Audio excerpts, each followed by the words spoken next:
Army का सामान है। लगेगा मित्र, साइड लगा लो। अरे यूट्यूबर वाली गाड़ी है, पूना वाले यूट्यूबर की गाड़ी है वो। ठीक है, मिल लेते हैं आपसे, साइड लगा के आ जाओ।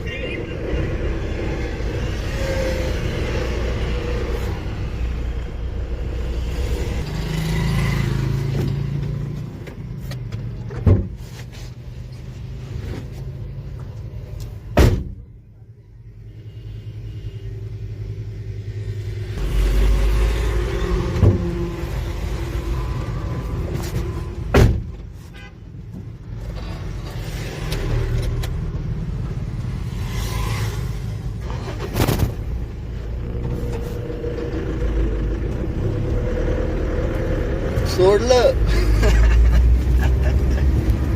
सोमनाथ भाऊचं नाव सांगितलं, सोडलं.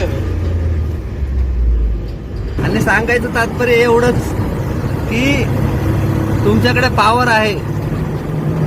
तुम्ही जर युट्यूबर आहात तर तुमच्याकडे पॉवर आहे.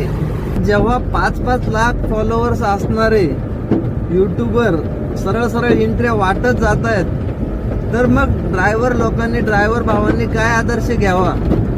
की पैसे वाटण्याचा आदर्श घ्यावा की मोबाईल काढून एक्सपोज करण्याचा अनुभव घ्यावा?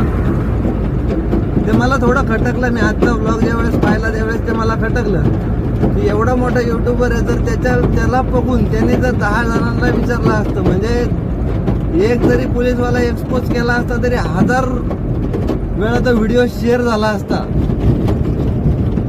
त्या मेघालयमध्ये एंट्री देण्याची प्रथा बंद झाली असती. एवढी पॉवर ह्या माणसामध्ये आहे. पण या माणसाने पैसे वाटून दाखवले. त्यांचा अनुभव भरपूर जास्त आहे. लोक त्यांना फूड ब्लॉगर म्हणून बघतात. चांगलं आहे, चांगलं. मी सुद्धा त्यांचे ब्लॉग बघतो, पण मला ही गोष्ट आवडली नाही.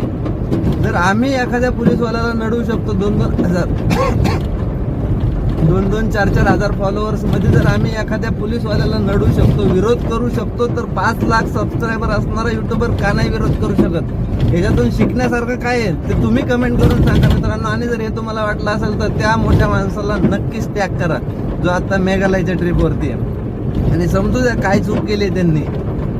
माझा उद्देश तो नाही आहे की त्यांचं मन दुखवणं, किंवा मी स्वतः त्यांचा फॉलोअर आहे, मी स्वतः त्यांचा सबस्क्रायबर आहे. त्यांची जर्नी मला पण आवडतात. बट मला हे पटत की तुम्ही चुकीचं दाखवू नका. पब्लिकला पैसे वाटणं दाखवण्यापेक्षा पब्लिकला पैसे का नाही द्यायचे हे दाखवणं तेवढंच महत्वाचं आहे.